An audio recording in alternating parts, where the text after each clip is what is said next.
Terima kasih atas waktu dan kesempatan yang diberikan kepada saya. Saya atas nama Maria Magdalena Fontaine Jawa dari kelas IP 1A1. Saya akan menjawab soal-soal UAS Sosiologi Pemerintahan. Baik, nomor 1 itu jelaskan ruang lingkup sosiologi pemerintahan. Baik, yang pertama, saya akan membahas kepercayaan masyarakat kepada pemerintah. Kepercayaan artinya mengakui atau meyakini akan kebenaran. Kepercayaan adalah keyakinan bahwa sesuatu itu benar atau salah atas dasar bukti, sugesti, otoritas, dan pengalaman. Kepercayaan masyarakat merupakan esensi dalam membangun hubungan komunikasi dan interaksi dan sebagai perekat antara pemerintah dan yang diperintah oleh efektif. Kepercayaan masyarakat terbangun apabila pemerintah menunjukkan sikap dan perilaku yang dapat dipercaya. Implikasi kepercayaan masyarakat pada pemerintah, adanya pengakuan dan keyakinan masyarakat yang bermuara pada sikap dan perilaku masyarakat yang menunjukkan dukungan, kepekaan, ketaatan, penghargaan, dan pengorbanan. Yang berikut faktor-faktor yang mempengaruhi kepercayaan masyarakat kepada pemerintah. Baik, yang pertama, yaitu legitimasi sosiologi.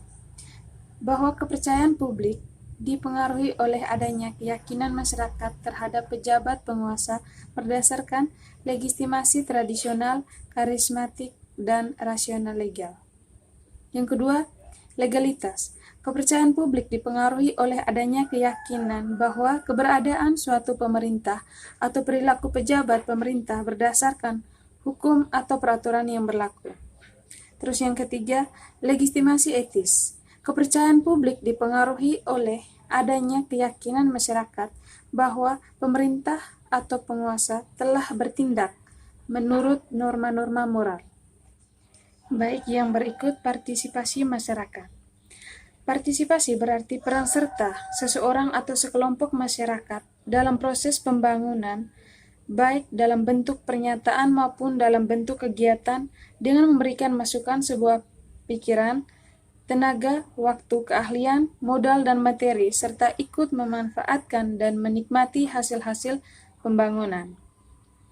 Perkembangan istilahnya berpartisipasi secara tradisional.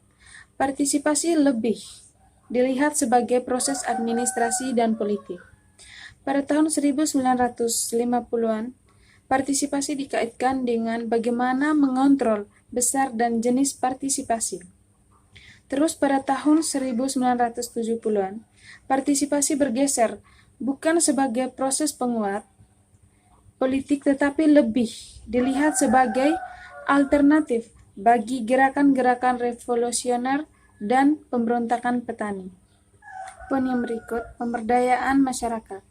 Pemberdayaan diartikan sebagai memberi kekuasaan, mengalihkan kekuatan, atau mendelegasikan otoritas ke pihak lain. Upaya untuk memberikan kemampuan atau keberdayaan. Konsep pemberdayaan diartikan sebagai proses melepaskan situasi atau keadaan, ketertekanan, ketidakmampuan, dan lain-lain. Salah satu manfaat besar dari pemberdayaan adalah bahwa ia memungkinkan perkembangan dan penggunaan kemampuan terpendam dalam setiap individu. Program pemberdayaan masyarakat, yang pertama, pemberdayaan politikal, yang kedua, pemberdayaan ekonomikal, yang ketiga, pemberdayaan sosial budaya, dan yang keempat, pemberdayaan lingkungan, yang kelima, pemberdayaan struktural. Poin yang berikut, pemerintah yang bertanggung jawab. Tanggung jawab sebagai akuntabilitas. Akuntabilitas merupakan suatu proses di mana seseorang atau kelompok yang diharuskan mengajukan laporan kegiatan mereka dan cara mereka sudah atau belum melaksanakan tugas-tugas mereka. Tanggung jawab sebagai obligasi, itu artinya tanggung jawab dipandangkan sebagai kewajiban. Hal ini berarti bahwa seseorang berkewajiban untuk melakukan tugas-tugas tertentu. Tanggung jawab sebagai sebab. Tanggung jawab merupakan sebab atau akibat dari tindakan yang diambil. Dalam tanggung jawab, Kausal eksplisit ada 4 unsur. Yang pertama, sumber daya, yang kedua pengetahuan, ketiga pilihan, dan keempat maksud. Berikut pelayanan pemerintah. Yang pertama, pelayanan publik. Pelayanan publik adalah kegiatan yang dilakukan oleh seseorang atau sekelompok orang dengan landasan faktor material melalui sistem, prosedur, dan metode tertentu dalam rangka usaha memenuhi kepentingan orang lain sesuai dengan haknya. Yang kedua, pelayanan sipil. Pelayanan sipil adalah hak, kebutuhan, dasar, dan tuntutan setiap orang lepas dari suatu kewajiban. Yang berikut, kekuasaan legislatif dan wewenang. Yang pertama, kekuasaan. Hampir semua kegiatan politik menyangkut penggunaan kekuasaan. Subjek ilmiah politik adalah studi tentang kekuasaan, siapa yang memikirkannya, bagaimana ia menggunakan, dan apa dasar penggunaannya. Kekuasaan adalah kemampuan seseorang untuk mempengaruhi individu lain agar individu tersebut melakukan suatu yang tidak dikehendakinya. Legislatif. Legislatif adalah sifat yang menentukan bagaimana kekuasaan diwujudkan menjadi otoritas yang baik, memastikan bahwa kekuasaan ditaati karena wibawa dan bukan karena rasa takut. Yang berikut, wewenang. Kewenangan pada dasarnya merupakan bentuk lain dari kekuasaan yang seringkali dipergunakan dalam sebuah organisasi. Kewenangan merupakan kekuasaan formal. Atau dengan kata lain lagi, otoritas atau kewenangan adalah sarana untuk menjaminkan ketaatan dengan menghindari perlunya persesuaian dan argumen rasional di satu sisi serta tekanan dan pemaksaan di sisi lainnya. Kepemimpinan pemerintah.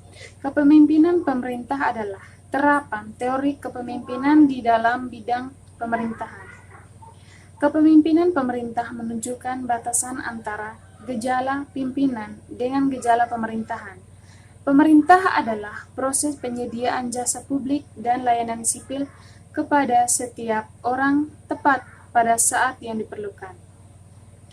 Yang berikut, implementasi kebijakan. Implementasi kebijakan merupakan tindakan-tindakan yang dilakukan baik oleh individu atau kelompok pemerintah yang diarahkan pada tercapainya tujuan-tujuan yang telah digariskan dalam keputusan kebijakan. Implementasi kebijakan mengandung unsur-unsur sebagai berikut.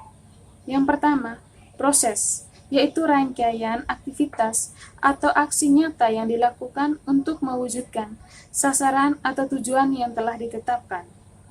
Yang kedua, tujuan, yang hendak dicapai melalui aktivitas-aktivitas yang dilaksanakan. Yang ketiga, hasil atau dampak, yaitu manfaat nyata yang dirasakan oleh sekelompok sasaran.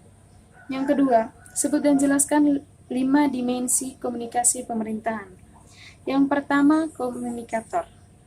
Komunikator itu mampu menyampaikan pesan informasi, dan juga komunikator tidak efektif dalam menyampaikan pesan. Yang kedua, pesan.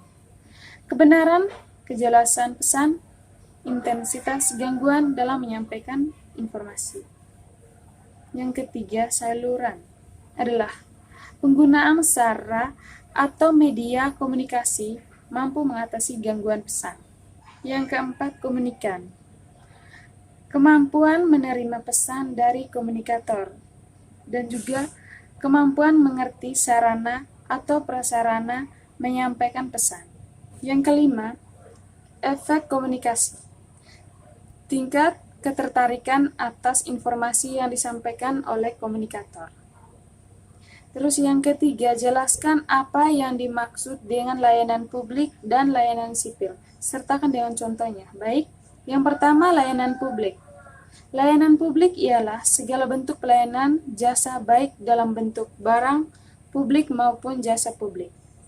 Contohnya, yang pertama itu pelayanan kesehatan, yang kedua pelayanan pendidikan, yang ketiga pelayanan peradilan, yang keempat pelayanan keamanan jasa, yang kelima pelayanan kelalu lintasan, dan yang keenam pelayanan pasar. Yang kedua, Layanan sipil. Layanan sipil itu meliputi jaminan akan keamanan dan ketertiban, jaminan atas kebebasan, berkumpul dan berbicara, pengakuan atas pekerjaan, pengakuan atas hak sebagai warga dan negara. Contoh-contoh layanan sipil. Contoh layanan sipil itu yang pertama, jaminan akan keamanan dan ketertiban. Yang kedua itu jaminan atas kebebasan. Yang ketiga berkumpul dan berbicara. Dan yang keempat itu pengakuan atas pekerjaan. Baik, yang keempat, faktor penyebab layanan publik. Faktor penyebab layanan publik itu yang pertama adalah faktor organisasi struktur. Faktor organisasi struktur merupakan kualitas pelayanan publik pada pemerintah, salah satunya bergantung pada komponen-komponen pembentuknya. Yang kedua itu faktor aparat atau pelayanan publik. Merupakan kemampuan aparatur pemerintahan dalam menentukan tingkat kualitas pelayanan publik pemerintah. Yang ketiga, faktor sistem pelayanan publik. Faktor sistem pelayanan publik merupakan untuk memberikan pelayanan publik yang baik bagi masyarakat dibutuhkan sistem yang tertata. Oke, yang berikut itu meningkatkan kualitas pelayanan publik. Yang pertama itu peningkatan partisipasi masyarakat dalam pelayanan publik. Terus yang kedua, pemberian penghargaan dan sanksi kepada unit pelayanan masyarakat. Oke, hanya itu saja jawaban UAS Sosiologi dari saya. Sekian dan terima kasih.